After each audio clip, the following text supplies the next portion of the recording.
الحمد لله رب العالمين والصلاة والسلام على أشرف الأنبياء والمرسلين نبينا محمد وعلى آله وأصحابه أجمعين. السلام عليكم ورحمة الله وبركاته.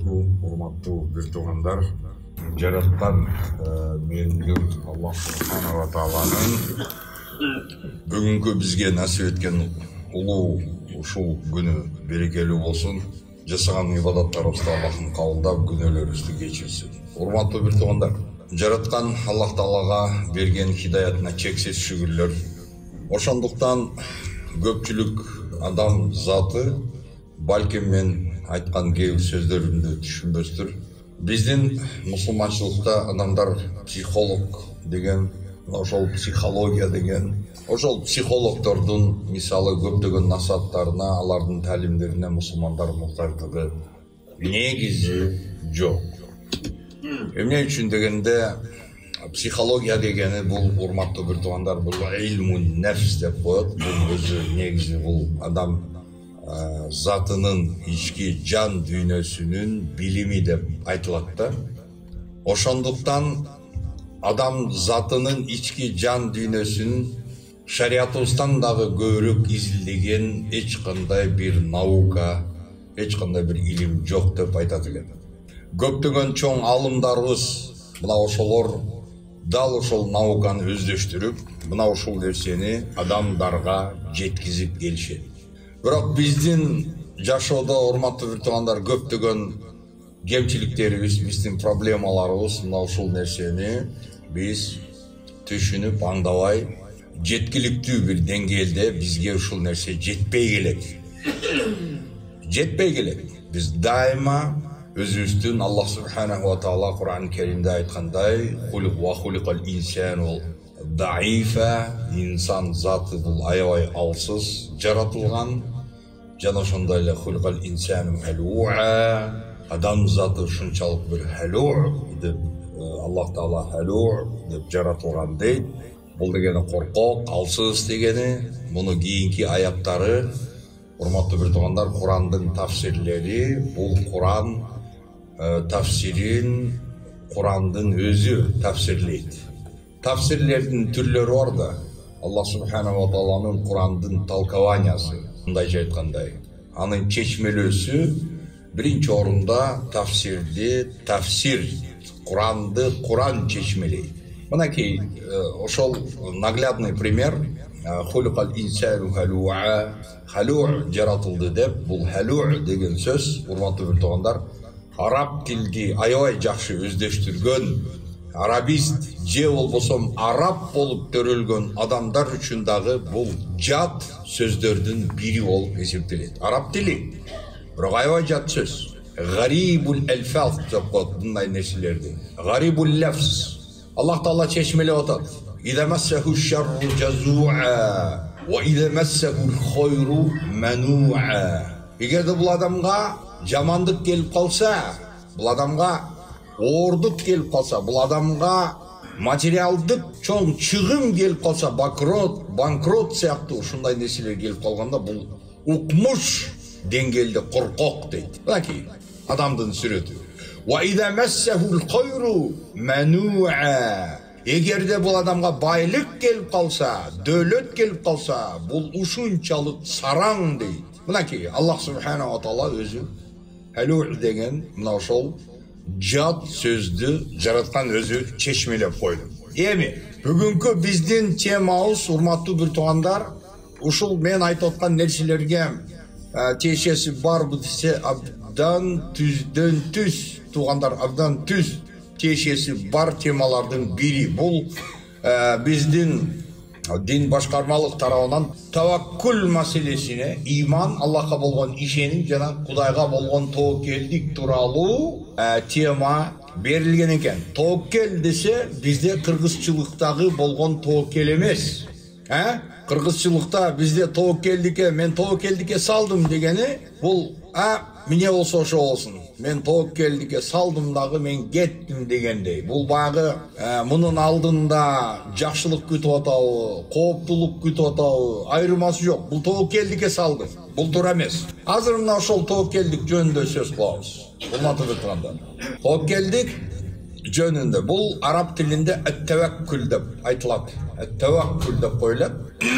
Ат-таваккул бул ошол исламда биздин динибиздеги аябай чоң бир даражаларга ээ болгон состояние, ушундай бир абал, бул ат-таваккул деп коет. Урматтуу бир туугандар.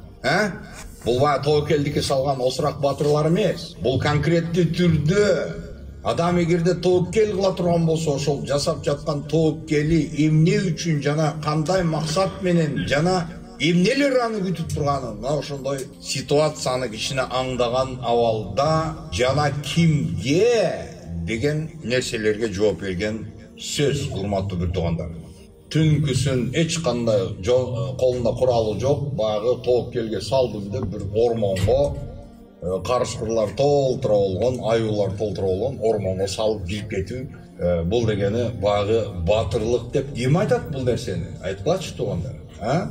Батырлык. Эч нерседен коркпогон бул батырбы? Батыр эмес, ал акмак. Батыр эмес. Эмне үчүн дегенде батыр болсо дагы ал адам, анын корккон нерселери болот. Адамдагы коркуу сезими дал ошол айбандардагы болгон инстинкт, самосохранение, адам өзүнүн жанын сактап калуу, мына ошондой нерсени тартуулап берет. Жок анан кийин бул багы осурак батырлыкка сала турган болсо, анда бул адамдын өмүрү өтө кыска болот. Бат эле өлөт, бул дүйнөдө жок болот. Туугандар, бул таваккул сөзүнө токтолобуз. Таваккул сөзү бул деген чындыгында таваккул сөзү бул вакала деп коет. Вакала деген сөздөн келип чыккан сөз. Туугандар, бул кыргыз тилинде барбы? Вакала деген сөз барбы? Туугандар, азыр кыргыздар айтышы мүмкүн, жок, мындай нерсе кыргыз тилинде жок деп. Макул. Анда мен башка суроо берем. Өкүлдүк деген сөз барбы? Өкүлчүлүк деген сөз барбы? Бар. Өкүлата деген сөз бизде понятие барбы? Бар. Мына ошолордун функциялары эмнени ичине камтыйт? Мисал айтайлык, бизде кыргыздардын адатында өкүлата деп туруп, өкүлата менен өкүленени шайлап жаткан болсо, ошол жаштардын үстүндө мына ошол семьясы урап калбас үчүн, үй бүлө бат эле ушул чачырап кетпестик үчүн мына ушуларды көзөмөл кылып, жок дегенде кичине контроль кылып тура турган, ушуларга акыл насатын айтып тура турган адамдар болуп эсептелди. Мына ушул өкүлата, өкүл эне деп мына биздин кыргыз адатында, мен исламда айтып аткан жокмун. Кыргыз адатында ушул нерсе мына ушундай функцияны ичине камтыды бул өкүлата менен өкүлене. Жөн эле дасторкон жайып, башына телпек кийгизип, үстүнө чепкен кийгизиште эле калдыбы бүгүнкү современный өкүлата менен өкүленеки?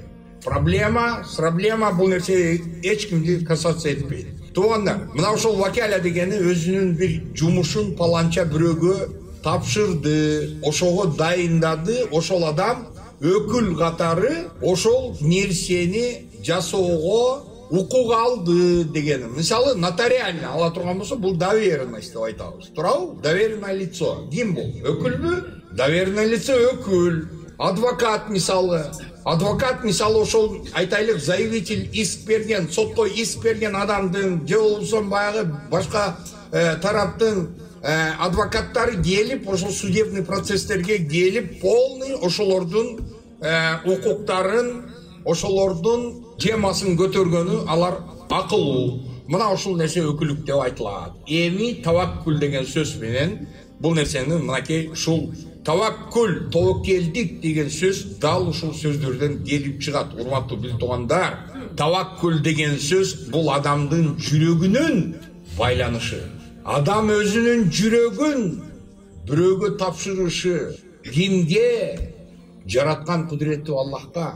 Мен алмапыш, озма туш деген нерсени бул жерде понятияны айтып аткан жокмун. Баягы тобокел кылдым деп туруп, анан кийин баягы үй бүлөсүн таштап кетип, анан кийин талаалап басып кеткен тууралуу Кудайга тапшырып койдум, эми Кудай булардын курсагын тойгуза берет деп. Мен аны айтып аткан жерим жок. Андай байкалар 20 жыл, 25 жыл мурда ошондой байкалар айтылып жүргөнүн көпчүлүк күбө. Үйүндө дуалы урап атса, кеттик десе, Кудайга тоокел кыл десе, давай кеттик деп кол менен махнул и кетти. Ушу менен келсе, дуалдары тикеленип калган, үй зор, үй тим эле жыргап жашап аткан эмиш деп, мисалы ушундай байкаларды дагы токулган убакыт мезгилдер биздин Кыргызстандын башыбыздан, Кыргызстандын башынан ушул нерсе өткөн. Бул нерсени эч ким отрицать эте албайт.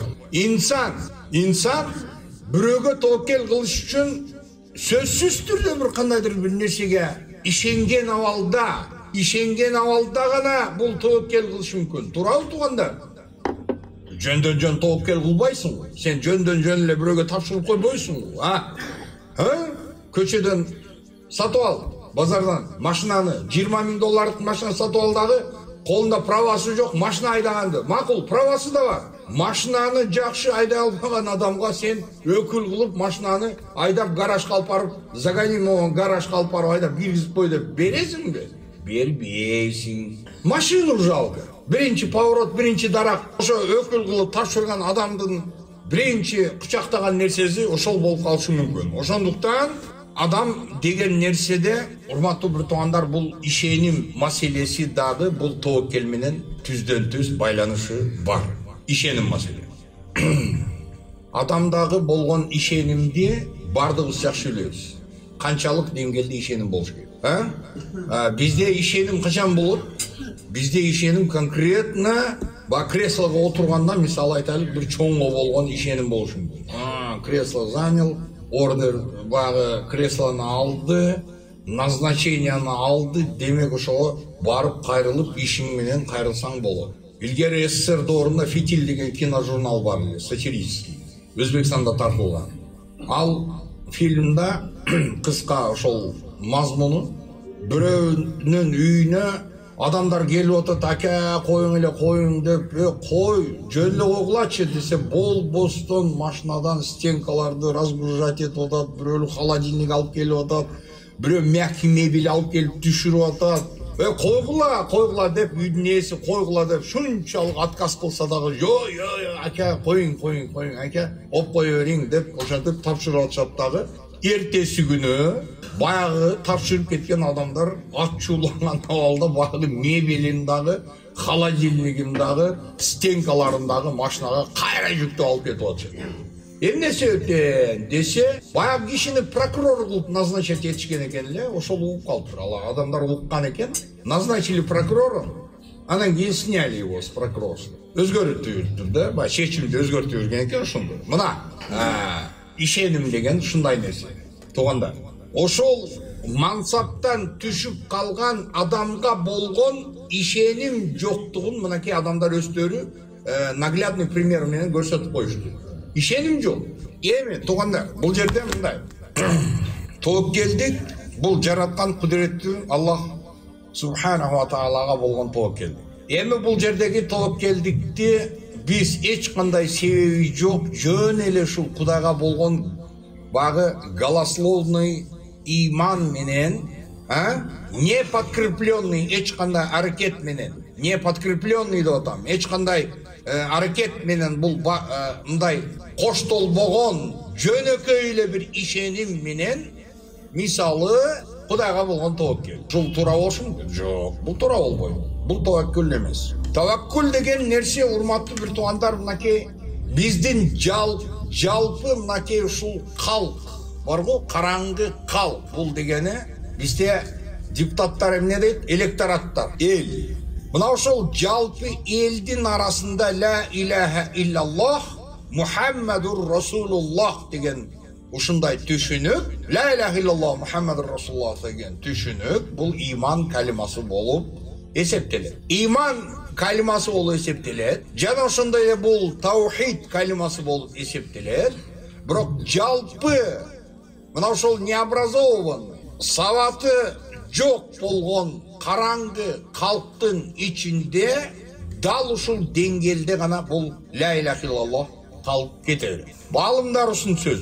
Мен эч нерсе бул жерде изобретать этип аткан жерим жок. Шариат дининде уже велосипедти изобретать этүү андай эч кандай кажети жок.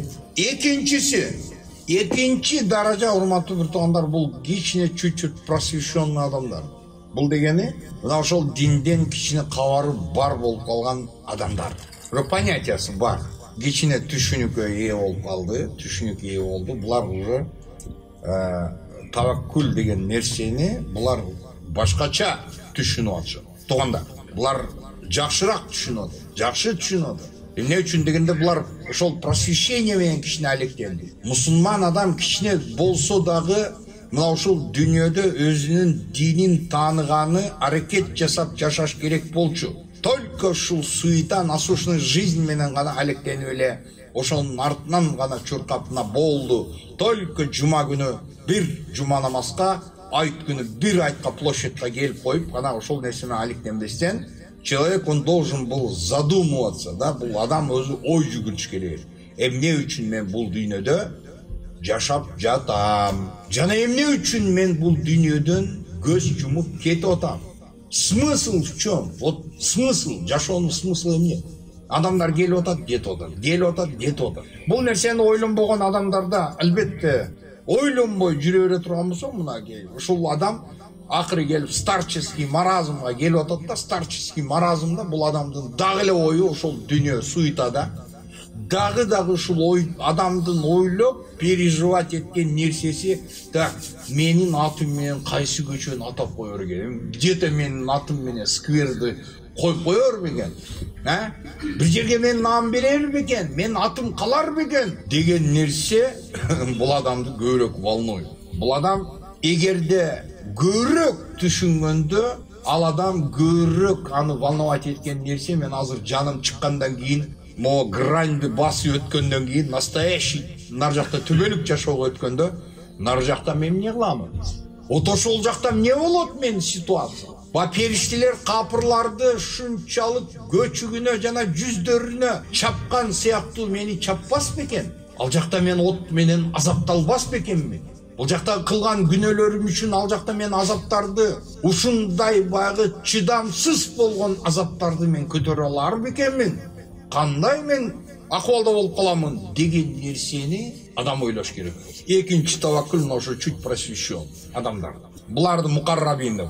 Үчүнчү деңгэл тугандар, бул жакын ошол действительно ошол нерсени осознавать этип түшүнгөн адамдар. Бул адамдар өздөрүнүн жанын, өздөрүнүн бардык ушул дүйнөдөгү ситуациясын жараткан кудуреттүү Аллах субханаху ва таалага тапшыргандар.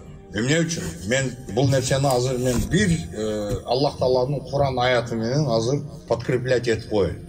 Аллах субханаху ва таала, мына мисалы Шура сүрөсүндө Аллах айтып атат: "Ва ма яттакиллаха яж'ал лаху махража ва ярзуқху мин хайсу ла яхтасиб." Шура сүрөсүндө жараткан айтып атат: "Кимде ким Кудайдан таква кылса." Эми бул таква кылуу бул ошол таваккулдун, таваккул мына ушул такванын ичине кирип келет. То есть таква бул таваккул, таваккул бул таква. Тугандар, кимде ким Аллахка таква кылса, бул адамдын түрдүү мына ушул жашоодо жизненный оор обстоятельстволар обязательно болуп калат.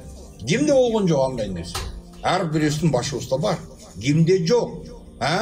Тугандар, бул жашоо ушундай. Бул дүйнөдө иннама аль-усри юсра, иннама аль-усри юсра. Бул дүйнө ушундай. Жакшылык менен жамандык жанаша жүрөт. Кана жыргаган адамды вечно жыргап жүргөнүн көрдүңөрбү? Капыр болсо да ошол капырлар кино тартып чыкты. Богатые тоже плачут. Бул жакта бедныйлар ойлоп атат да, богатыйлар менен жыргап эле жашайт деп атат эле. Но богатые тоже плачут деп кино тартып чыкты, сериал. Ва ярзуқу мин хайсу ла яхтасиб. Ал күтпөгөн, ойлогон жактан аны жараткан рызкысын берип койду. Откуда не ожидал. Бул күтпөгөн жактан рызкысын Аллах Таала берип койду. Эмне үчүн? Жер жана асмандардын рызкысы кимдин колунда, тугандар? Жер жана асмандардын мүлкү кимдин колунда? Ва май ятаваккал алаллахи фахуа хасбуху. Талак сүрөсү мен ката кылып турмун. Талак сүрөсүнүн 129 аят экен. Ким жаратканга тоокел кыла турган болсо, Аллах өзү жетиштүү. Эми, конечно, бул жерде баа тоокел кылдым деп туруп, намазды окуп, дуаны кылып, ертеден кечке намаз оқығаннан кейін үйінде жалқалап жатып алышта емес де же ибадат қылып мечіттің ішіне кіріп қамалып алышта дағы емес та. Туғандар, мұндай ситуация бір айтып бердім еле. Пайғамбар Мұхаммад саллаллаху алейхи вассаламдың мечітінде бір человек появился, бір адам пайда болып қалды. Намаз оқиды, жылбайды, кетпейді, 5 уақыт намазды да ошол жерде. Таптақыр бұл адам жылбай қалды. Расулуллах саллаллаху алейхи вассаламға бұл адам таптақыр жат адам болды. Бір күні кетпейді, ибадат менен алек. Ана шақырды пайғамбар, танышты бай кишимен. Сен кімсің? Қаяқтансың? Атың кім? Паланча түкінші айтты. Үй білең бар ма? Бар үй білең. Үй білең кім бағат сен? Үй білеңді кім бағат? Деділе. Мен бір туған акем деді, үкем деді. Ошол бағат деділе. Сенің акең деді, ошол сенің үкең деді, саға қарағанда жақшы екен деді. Саға қарағанда ошол жақшы екен деді. Мен бай жоғырдағы айтқан сөзгө бір подкрепление Аллах Субханаху ва Тааланың Құран аятынан келтірмекші болдым еле. Жаратқан құдіретті Аллах Субханаху ва Таала туғандар айтып атады. Азыр мен ушул аятты карап атам. Мунафиктар сүресинде урматтуу туғандар мынакей жараткан Аллах Субханаху ва Таала айтып атат. Мунафиктар сүрөсү. Валиллахи хазаинус самавати вал арди валакиннал мунафиқина ла яфқахун. Аллах Таала айтып атат. Жер жана асмандардын казыналары Аллахка таанды. Аллахныкы. Бирок эки жүздүүлөр, мунафиктар, эки жүздүүлөр. Ла яфқахун. Бул нерсени аңдап түшүнүшпөйт. Аларга никогда бул нерсе жетпейт. Жер жана асмандар Аллахтыкы экендигин, жер жана асмандардын казыналары Аллахтыкы экендиги, бул эки жүздүү болгон адамдарга, мунафик болгон адамдарга эч качан жетпейт. Сен А десең Б деп тура бер. А десең Б деп ошондой. Өзүнүн сөзүнөн кайтпайт. Эми мынакей туганда Худ сурасында 6-чы аятында жараткан айтып атат: "Ва ма мин даббатин фил арди илля алаллахи ризқуха." Жер бетиндеги эгерде бир кыураган жан болсо, ошол кыураган жандын ырыскысы Алланын колунда. Карагыла.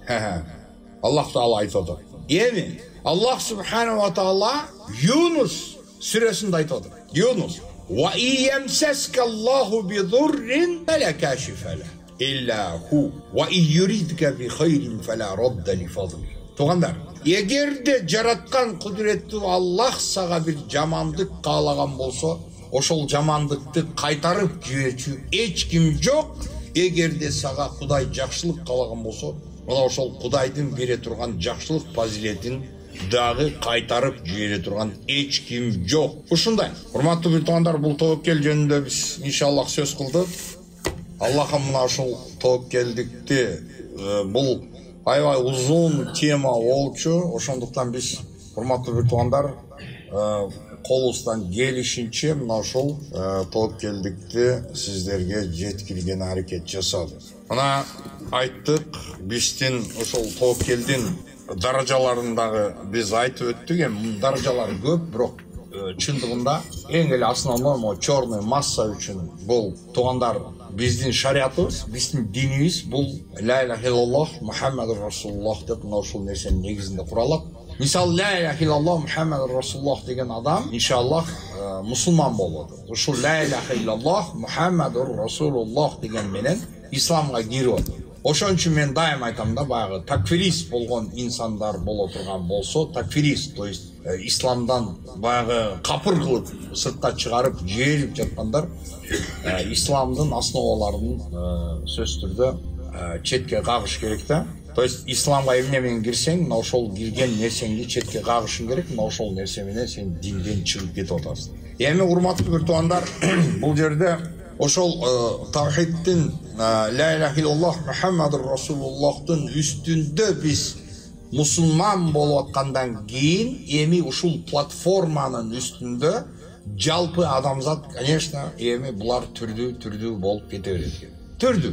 Адамдардын бири бар, биринен бири абзел, биринен бири жакшы, экинчисинен үчүнчүсү жакшы, үчүнчүдөн төртүнчү жакшы. Но никогда эч качан адамдардын өздөрү бул мындан зор, же мен фаланчадан жакшымын деп мына ушул нерседен дайыма алыс болуш керек. Эмне үчүн дегенде бул зазнайство, бул эгоизм, мына ушул нерсе адамдардын акыркы финальный исходу жакшы нерсе менен бүтпөйт, урматтуу bir туугандар. Ал нерсени Аллах чечет.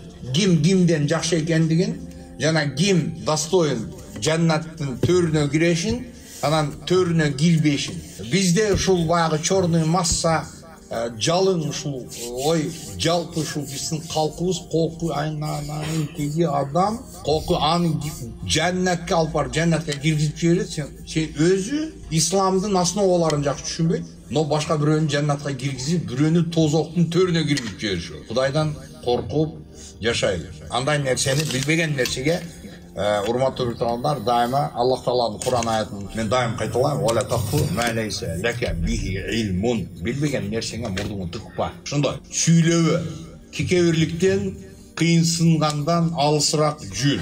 Кекебирлик менен кыйынсынган ал признактары деле толтура, албетте. Признактар толтура. Биз айтканбыз, жердин үстүндө жөн жүргөн, жер бетинде жөн жүргөн. Асманга сен чыгып кете албайсың, жерди сен чукулап, жердин түбүнө кирип кете албайсың деп Аллах субханаху ва таала Кур'ан Керимдин аятында айтып атат. Иннека лан таблуга, асманга жетпейсиң. Бир өткөндө бир сабактабызда мисал келтиргенбиз, ошо Высоцкийдин айткан сөзүн, Барттын сөзүн. Лучше гор могут быть только горы. Ошон үчүн тоодон да сен бийик боло албайсың. Жок, сен кыйын болсоң, анда жердин түбүнө хотя бы крот сыяктуу, каламиш сыяктуу жердин түбүнө чукулап кирип кетчи. Ал да колуңдан келип, колуң менен тыкмалап, сен каяка кирип кетесиң. Колуңа инструмент бермейинче эч нерсе кыла албайсың. Мана амин я раббана, Аллахым, Кудайым ушул жерде ар бир пендеңден өзүң ыраазы бол. Мына ушул Америкадагы жана ошондой эле Исмаил акенин мынакей туугандары ушу өтүп кеткендердин рахматын алгын. Америкадагы боордошубузга Кудайым ушу кырсыктап калган экен, аларга жардам бергин. Өзүбүздүн кыргыз боордошторубуз ушул Түркияда кырсыктап калыштыр, аларга Кудайым өзүң колдоо көрсөткүн. Бир тууган элибизге, түрк элибизге, бир туугандарыбызга, мусулмандарыбызга Аллахым өзүң жардам бергин я Раббана. Кудайым мына ушул жерде өзү чөнтөгүнөн ыхсан кылып чыгарган ар бир пендеңдин Кудайым кандай көйгөйлөрү болсо, көйгөйлөрүн Аллахым өзүң чечип, жеңилдеп, түшүктөрүн жеңил кылып, Аллахым кабыр азап, тозок азабынын даамын татпастан түздөн түз бийишке киргенди Аллахым өзүң насип эткин я Раббана. Аллахым өтүп кеткен ата бабаларыбыздын жаткан жерлерин жайлуу жана нурдуу кылгын. Алардын инсандык табияты менен бул дүйнөдө кетирген кемчилик каталары, күнөөлөрү бар, аларды кечиргин я Раббана. Аллахым бала чакаларыбызды имандуу, ынсаптуу кылгын. Бизден кийин жүзлөрүбүздү кыргыз элинин жүзүн жер каратпаган эр азаматтар болушун, өлкөбүздүн өнүгүп өскөнүн Аллахым өзүң насип эткин я Раббана. Кудайым, келечегибизди Кудайым өзүң кең кылгын. Аллахым я Раббана, Аллахым пайгамбарыбыз Мухаммад саллаллаху алейхи ва салламга, сүйкүмдүү пайгамбарыбызга өзүңдүн салаваттары болсун, саламдары болсун. Бирахметке я рахман рахим.